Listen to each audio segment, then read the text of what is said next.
بسم اللہ الرحمن الرحیم. کیسے ہیں آپ سب؟ ہماری آج کی ٹاپک جو ہے وہ بہت امپورٹنٹ ہے، حدیث کرتاس. جی آپ نام سے ہی جان چکے ہوں گے کہ کتنا امپورٹنٹ اور کتنا سیریس ٹاپک ہے. چلے چلتے ہیں اپنی ویڈیو کی طرف اور دیکھتے ہیں علماء کی کیا رائے ہے اس بارے میں. ابن عباس روایت کرتے ہیں لما حضر رسول اللہ صلی اللہ علیہ وسلم، جب رسول پاک صلی اللہ علیہ وسلم کی وفات کا وقت آیا، حضرہ یعنی ان کی وفات کا وقت آیا، وفی البیت رجال، گھر میں کچھ لوگ تھے مرد تھے. فقال حلموا اکتب لكم کتابا لا تضلوا بعده، انہوں نے فرمایا کہ آ جاؤ میں آپ کے لیے ایک ایسا وصیت نامہ لکھ دوں کہ اس کے بعد تم کبھی گمراہ نہ ہو جاؤ.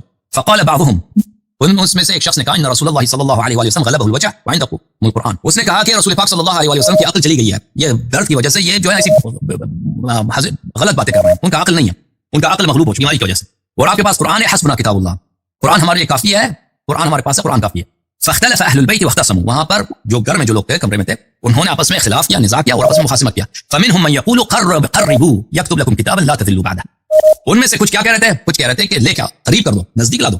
قربوا یعنی قریب کر دو، قربوا نزدیک کر دو تاکہ وہ آپ کے لیے ایسی وصیت نامہ لکھ دے کہ اس کے بعد گمراہ نہ ہو جاؤ.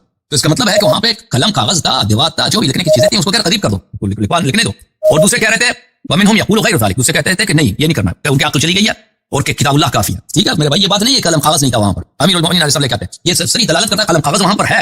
صحابہ کا ایک ادعا ہے کہ بالکل کفر پہ وہ مصر ہیں، کہہ رہے ہیں کہ کتاب اللہ کافی ہے، قرآن کافی ہے. حالانکہ سب مسلمانوں کا اجماع یہی ہے کہ قرآن کافی نہیں ہے، قرآن کافی، اور قرآن کے پاس تھا بھی نہیں، یہ قرآن جمع بھی نہیں تھا، اور یہ بات سے بھائی اسی لیے کہ وہ ہم ان کو لکھنے نہیں دینا ہمیں. ویورز، یہ تھے حسن العیاری صاحب جو اپنا پوائنٹ آف ویو دے رہے تھے. آپ کو ان کا پوائنٹ آف ویو پسند آیا یا نہیں؟ عدالت کے ایام میں صحابہ کرام رضی اللہ تعالیٰ عنہ کو فرمایا ایتونی بقرطاس، مجھے ایک کرتاس دو، یعنی لکھنے کے لیے جس کو ہم کاغذ کہتے ہیں، اس دور میں جو بھی چیز استعمال ہوتی ہے لکھنے کے لیے مجھے کرتاس دو. تو اس موقع پر حضرت عمر فاروق رضی اللہ تعالیٰ عنہ نے عرض کی حضور ہمیں اللہ کی کتاب کافی ہے، اللہ پاتے ہیں.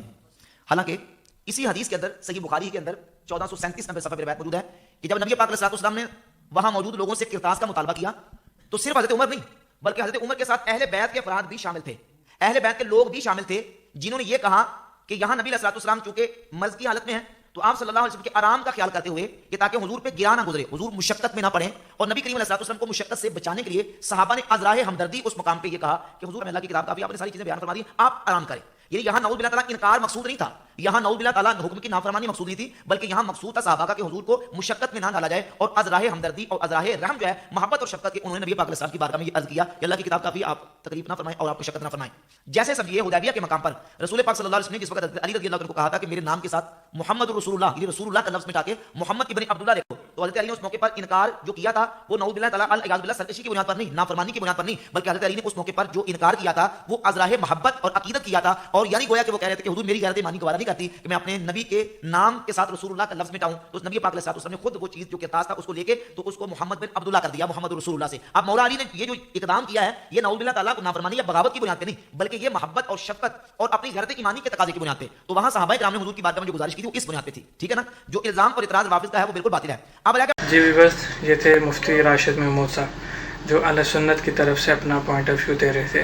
آپ کو ان کا پوائنٹ آف ویو اچھا لگا؟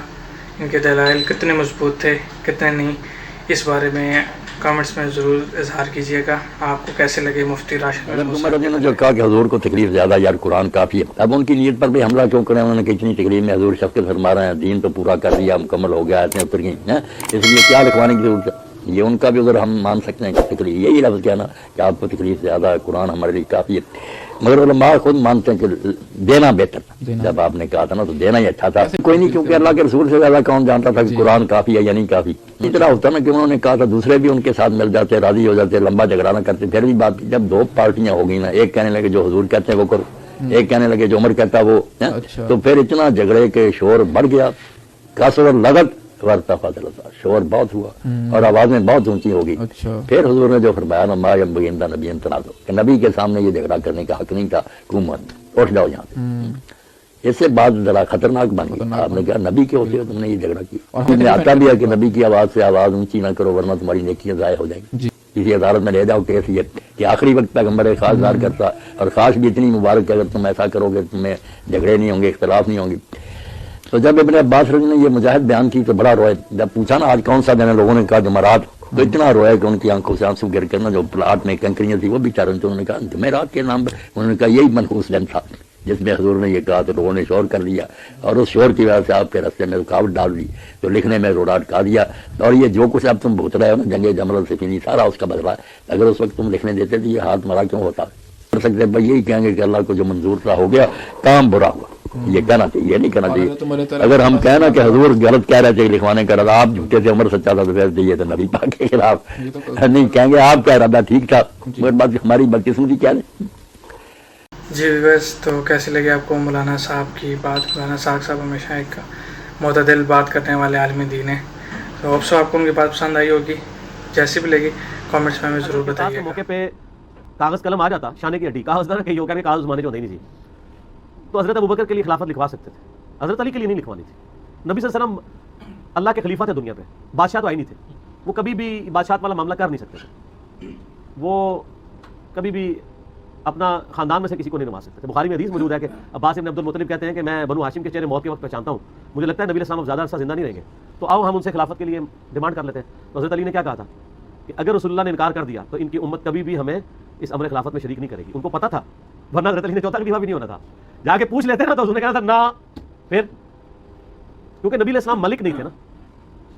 باقی اگر حضرت علی کو پہلا خلیفہ بھی چن لیا جاتا تو وہ ہر طرح سے ڈیزرونگ تھے, کوئی مسئلہ نہیں تھا, چن لیا جاتا. ٹھیک ہے, نہیں چنا گیا تب بھی کوئی مسئلہ نہیں. اس میں آتے اپنے پاس رویا کرتے تھے کہ یہ معاملہ ہاں روتے تھے, صحیح بخاری مسلم کے الفاظ ہیں, وہ کنکریاں تار ہو جاتی تھی. حدیث کرتاس وہ ہڈی ہے جو سنی نہ نگل سکتے ہیں نہ تھوک سکتے ہیں.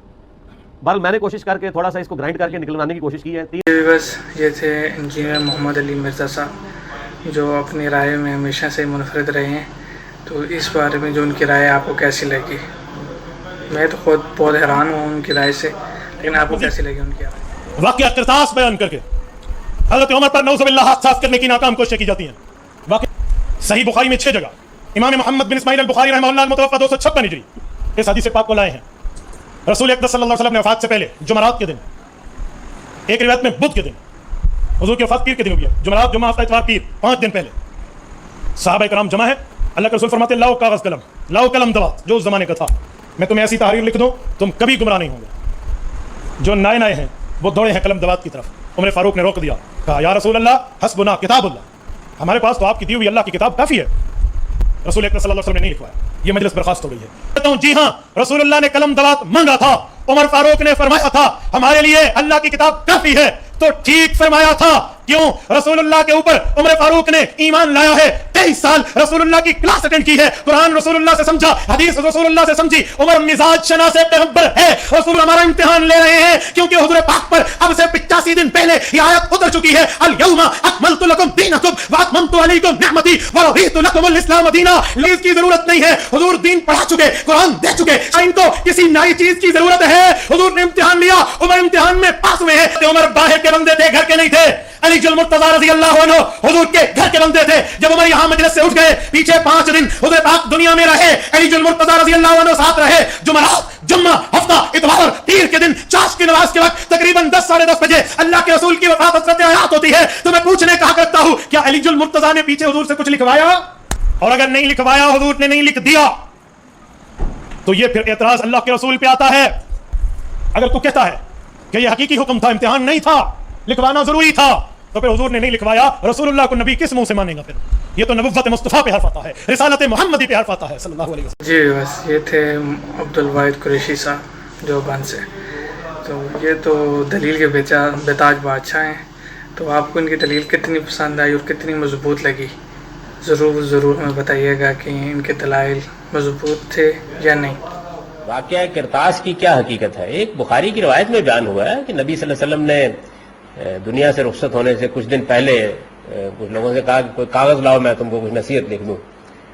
تو سیدنا عمر رضی اللہ عنہ نے کہا کہ نبی صلی اللہ علیہ وسلم کی غالباً بیماری میں بہت آپ کے اوپر کیفیت ایسی ہے کہ جس میں اس طرح کی بات کہہ رہے ہیں, ہمارے لیے اللہ کی کتاب کافی ہے. اس جملے کو لوگوں نے گویا حضور کی بات نہ ماننے کے انداز میں بیان کر دیا ہے. حالانکہ یہ بڑی تسلی کا جملہ ہے کہ جیسے ہم کہتے ہیں اپنے بڑے کو, بزرگ کو, کہ آپ مطمئن رہیں, پریشان نہ ہوں, آپ نے ہمیں خدا کی کتاب دے دی ہے, ہمارے لیے بہت کافی ہے, ہم انشاءاللہ اس پہ عمل پیرا ہوتے رہیں. اچھی تعویل کرنی چاہیے کسی جملے کی. لیکن خود یہ روایت بھی اگرچہ بخاری میں بیان ہو گئی ہے, لیکن اپنے اندر بڑے ایسے مسائل رکھتی ہے جن کی وجہ سے کوئی زیادہ التفات کا اس کو موضوع نہیں بنانا چاہیے. اب تھے جوید احمد غامدی صاحب جو اپنی ایک رائے کا اظہار کر رہے تھے جو ہمیشہ سے الگ ہوتی ہے عام لوگوں سے, عام علماء سے, پھر بھی بہت سے لوگ ہیں جو ان کی رائے کو بہت پسند کرتے ہیں.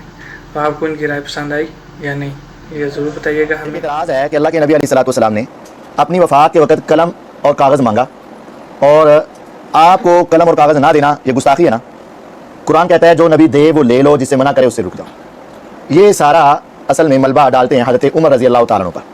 حضرت عمر رضی اللہ تعالیٰ عنہ پر کہتے ہیں انہوں نے کاغذ اور قلم لانے سے منع کیا، اگر وہ لے آتے تو پھر حضرت علی رضی کی خلافت لکھ دینی تھی اور یہ سارے مسئلے ختم ہو جانے تھے، اور یہ ہے وہ ہے، اس طرح کی باتیں کرتے ہیں. آپ نے اس وقت جو بات بتانی تھی وہ بات آپ پہلے بھی بتا چکے تھے، اس کو دوبارہ آپ نے یاد دہانی کے طور پر لکھوانا تھا. پہلی بات، اگر ہم یہ کہیں کہ دین کی بات کوئی رہ گئی تو نعوذ باللہ یہ نبی علیہ السلام کی نبوت کے اوپر دبا آتا ہے اور قرآن کے اوپر اعتراض آتا ہے، حدیث پر اعتراض آتا ہے. ایسا نہیں ہے. دوسری بات، کیا اکیلے عمر رضی اللہ تعالیٰ نے روکا ہے یا کسی اور نے بھی روکا ہے؟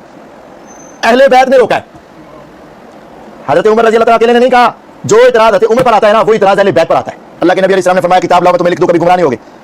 عمر رضی اللہ فرمانے لگے اللہ کے نبی علیہ السلام بیمار ہیں، ذرا ان کو آرام کرنے دو، ان کی تکلیف کافی زیادہ ہے. قرآن ہے، کتاب اللہ ہے، وہ ہمیں کافی ہے. فاختلف اہل البیت، اہل بیت کا کیا ہو گیا؟ اختلاف ہو گیا. فاختصموا، آپس میں جھگڑنے لگے. اہل بیت کا اختلاف ہوا اور اہل بیت آپس میں جھگڑنے لگے. منہم من یقول، کچھ اہل بیت کہنے لگے قربوا، لاؤ کتاب، یکتب لکم النبی صلی اللہ علیہ وسلم کتابا لن تضلوا بعد، کچھ کہنے لگے لاؤ لکھ لیں. ومنہم من یقول ما قال عمر، کچھ اہل بیت وہی بات کہنے لگے جو کہی عمر رضی اللہ عنہ نے. یعنی اہل بیت کا بھی اختلاف تھا. اگر تم یہ اکیلا حکم حضرت عمر رضی اللہ عنہ پر لگاؤ گے تو غلط ہے.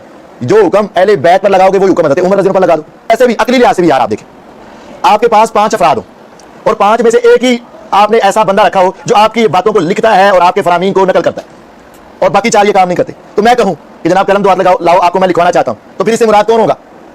جو لکھتا ہے وہی مراد ہوگا نا. سب سے پہلے تو اسی کو حکم ہوگا نا. علی رضی اللہ عنہ کاتب وحی تھے، عمر رضی اللہ عنہ کاتب وحی نہیں تھے، تو گویا کہ حکم پھر کس کو ہوا؟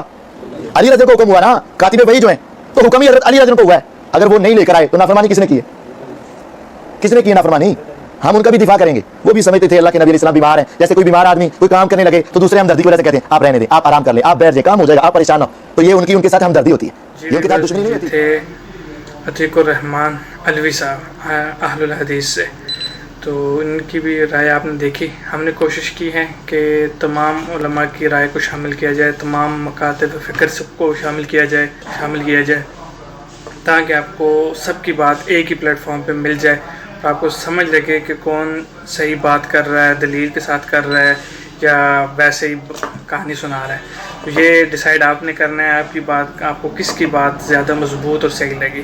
اللہ پاک ہم سب کو ہدایت دے اور رسول اللہ صلی اللہ علیہ وسلم کے طریقے پر، اصحاب کے طریقے پر، اہل البیت کے طریقے پر چلنے کی توفیق عطا فرمائے. ملتے ہیں اگلی ویڈیو تک کے لیے اجازت دیجیے. اللہ حافظ.